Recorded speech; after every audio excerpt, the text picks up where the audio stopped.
Hallelujah. सभी को जय मसीह की। मैं अमरीक जॉय आज एक बार फिर प्रभु पिता का धन्यवाद करता हूं कि प्रभु पिता ने समय दिया कि परमेश्वर के वचन आपके साथ बांट सकूं। आप मेरे चैनल को सब्सक्राइब कर लो, साथ में जो बेल आइकन उसको टच कर लो ताकि आने वाले वीडियो का नोटिफिकेशन, उसकी जानकारी आपको तुरंत मिलने पाए और आप मेरे साथ इस वीडियो के अंत तक बने रहें। हमारे परमेश्वर जिसकी हम आराधना करते हैं, जिसकी हम प्रार्थना करते हैं, जिसकी हम बंदगी करते हैं, वो सच्चे हैं, वो जीवित हैं और वो पवित्र परमेश्वर हैं।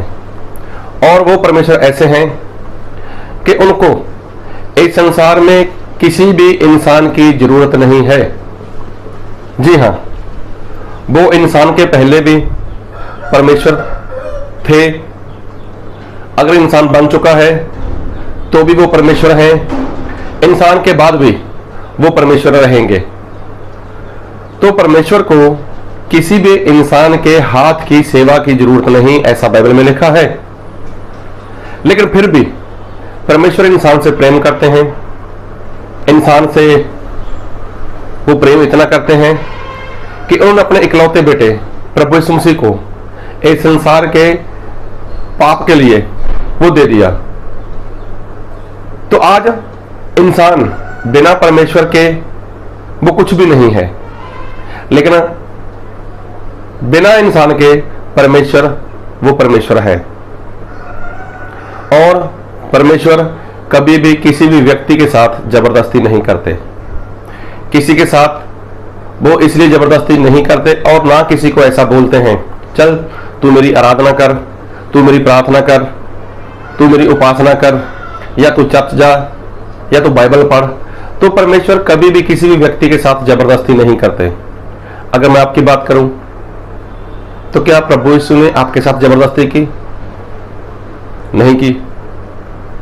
क्या आपके परिवार में जितने लोग हैं, अगर वो सही ढंग से मसीह के ऊपर विश्वास नहीं करते तो क्या किसी के पीछे प्रभु यीशु मसीह भागते हैं चल तू ऐसा कर वैसा कर? नहीं, प्रभु यीशु मसीह ऐसा नहीं करते। लेकिन प्रभु यीशु मसीह कहते हैं कि यदि कोई मेरे पीछे आना चाहे वो खुद का इनकार करे। मतलब खुद का इनकार करे, अपना क्रूस उठाए और प्रभु यीशु मसीह के पीछे चले।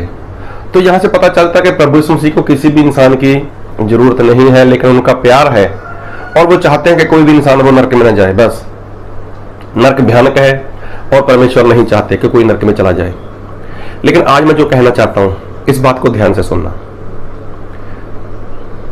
प्रभु यीशु मसीह कभी भी अपने वचन के साथ समझौता नहीं करते। समझौता प्रभु यीशु कभी नहीं करते।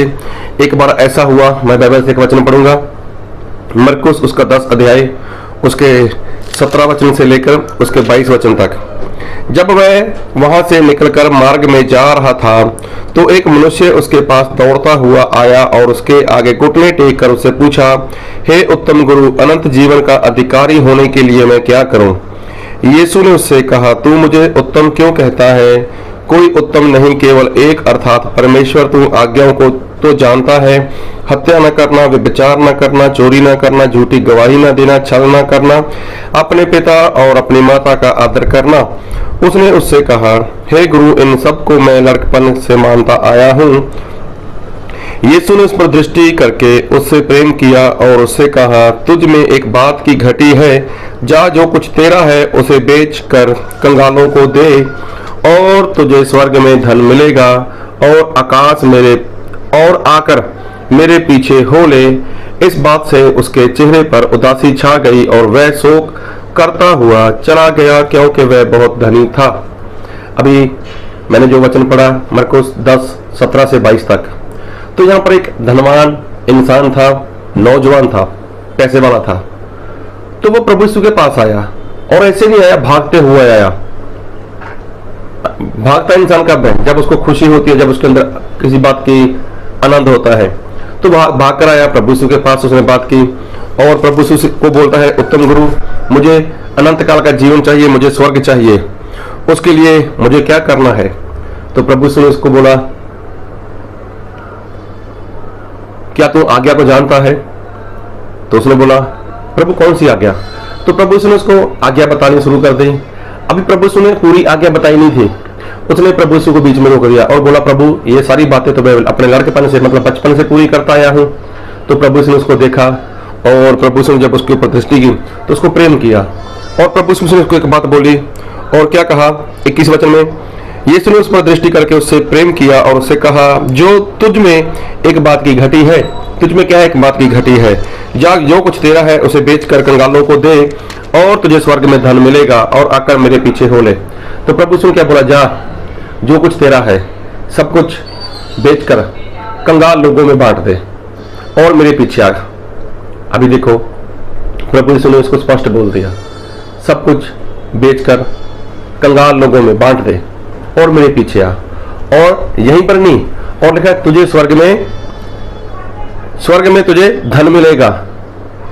अभी देखो ये इंसान पैसे वाला था, नौजवान था, लेकिन इसके चेहरे के ऊपर उदासी छा गई और वो वहां से चला गया। अभी देखो आया भागकर, खुशी के मारे वो आया भागकर, अभी जब उदास हो गया तो कैसे जाएगा, जब उदास हो गया तो भागकर थोड़ी जाएगा, तो वो कैसे जाएगा, आहिस्ता आहिस्ता जाएगा। तो कहने वाली बात, तो क्या प्रभु ने उसको आवाज दी, हे नौजवान मेरी बात सुन, चल सारा नहीं आधा बांट दे, आधा लेकर मेरे साथ आ जा। क्या कुछ ऐसा कहा? प्रभु यीशु ने उस धनवान लड़के को, उस नौजवान लड़के को, पैसे वाले इंसान को ऐसा कुछ नहीं बोला। प्रभु यीशु ने उसके साथ समझौता नहीं किया। प्रभु यीशु ने उसको जो बोलना था वो बोल दिया, लेकिन वो लड़का उदास हो गया और वहां से उसने जाना शुरू कर दिया। तो प्रभु यीशु क्या उसके पीछे गए? तो प्रभु यीशु उसके पीछे नहीं गए। क्यों? क्योंकि उस लड़के के अंदर क्या था? लालच था। उसके अंदर क्या था? उसके अंदर पैसे का लोभ था, पैसे का लालच था उसके अंदर। और किसके पैसे का? क्या पड़ोसी के पैसे का? क्या किसी रिश्तेदार के पैसे का? किसके पैसे का लालच था? अरे खुद का ही पैसा था उसका, खुद का ही रुपया था उसका, लेकिन उसको वो पैसा छोड़ना, वो लालच छोड़ना उसको भारी लगा। तो देखो ऐसे लालची लोगों के पीछे प्रभु यीशु कभी नहीं जाएंगे। ऐसे लालची लोगों के पीछे प्रभु यीशु मसीह कभी नहीं भागते। प्रभु यीशु मसीह कभी भी ऐसे लालची लोगों के साथ वो किसी भी तरह का समझौता नहीं करते। अभी कहने वाली बात कि जो लालची इंसान है, लालची इंसान अगर उसके अंदर खुद के पैसे के प्रति भी लालच है, तो प्रभु यीशु मसीह के पास अगर वो आता भी है, लेकिन प्रभु यीशु मसीह अगर उसको कुछ करने के लिए बोलते हैं, अगर वो नहीं मानता, तो प्रभु यीशु मसीह उसके पीछे कभी नहीं जाने वाले। क्योंकि प्रभु यीशु मसीह जानते हैं कि इसके अंदर लालच है। और बाइबल में लिखा है कि जो पैसे का लालच है वो सारी बुराई की जड़ है, सारी बुराई का मूल है वो। तो प्रभु यीशु मसीह ने उसके साथ कोई समझौता नहीं किया। प्रभु यीशु मसीह ने उसको कुछ नहीं बोला कि तू आ, ऐसा कर, वैसा कर। तो प्रभु यीशु मसीह ने जो उसको बोलना था उसने बोल दिया। अभी उसने नहीं माना और प्रभु यीशु मसीह उसके पीछे गए भी नहीं। तो देखो लालची लोगों की बात करें तो लालची लोगों के पीछे प्रभु यीशु मसीह नहीं भागते। हाँ, कोई पापी इंसान हो, कोई रास्ते में परमेश्वर के चलता हो, अगर वो इधर उधर हो जाए, अगर वो रास्ते से थोड़ा भटक जाए, तो प्रभु यीशु मसीह उसको बचाने का प्रयत्न करते हैं। और बाइबल में एक वचन पढ़ूंगा, लूका उसका 15 अध्याय और उसके 3 वचन। तब उसने उनसे यह दृष्टांत कहा, तुम में से कौन है जिसकी 100 बेड़े हो और उनमें से एक खो जाए, तो 99 को जंगल में छोड़कर उस खोई हुई को जब तक मिल न जाए खोजता ना रहे, और जब मिल जाती है तब वह बड़े आनंद से उसे कंधे पर उठा लेता है और घर में आकर मित्रों और पड़ोसियों को इकट्ठा कर कहता है, मेरे साथ आनंद करो क्योंकि मेरी खोई हुई भेड़ मिल गई। मैं तुमसे कहता हूँ, इसी रीति से एक मन फिराने वाले पापी के विषय में भी स्वर्ग में इतना ही आनंद होगा जितना कि 99 ऐसे धर्मियों के विषय नहीं होता जिन्हें मन फिराने की आवश्यकता नहीं। तो देखो जहां पर प्रभु यीशु मसीह ने दृष्टांत दिया कि कौन ऐसा इंसान है जिसके पास 100 भेड़ हो और उसकी भेड़ को चराने के लिए जब बाहर ले जाया जाता है और चराकर जब वो घर पे वापस आ रहा होता है, तो रास्ते में एक भेड़ इधर उधर भटक गई।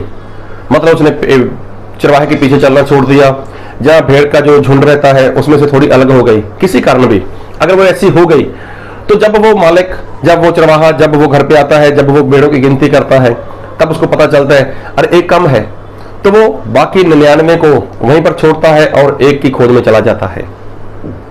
तो हम लोग, आप लोग जानते हो, हम सभी जानते हैं कि भेड़ प्रभु यीशु किसको बोलते हैं? विश्वासी को। और चरवाहा एक सेवक भी हो सकता है, और सर्वश्रेष्ठ चरवाहा वो प्रभु यीशु है।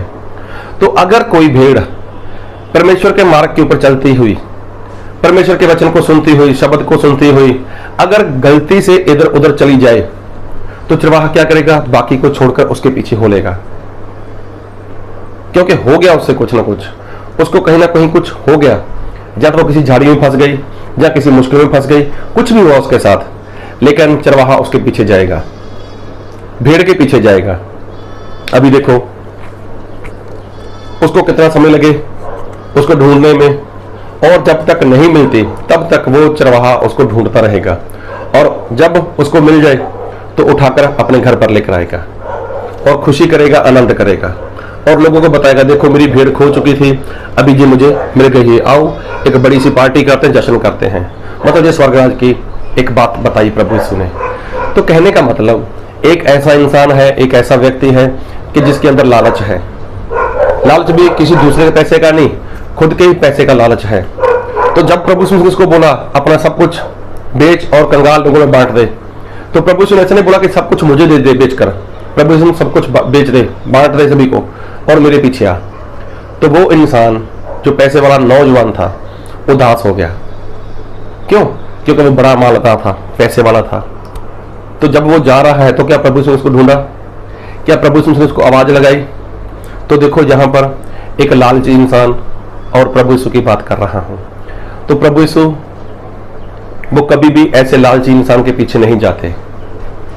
प्रभु यीशु ऐसा नहीं बोलते कि चल आधा 50-50 कर लेते हैं। नहीं, प्रभु यीशु ने बोला कि मैंने जो आज्ञा दी है, मैंने जो वचन दी है उसको पूरा करना होगा।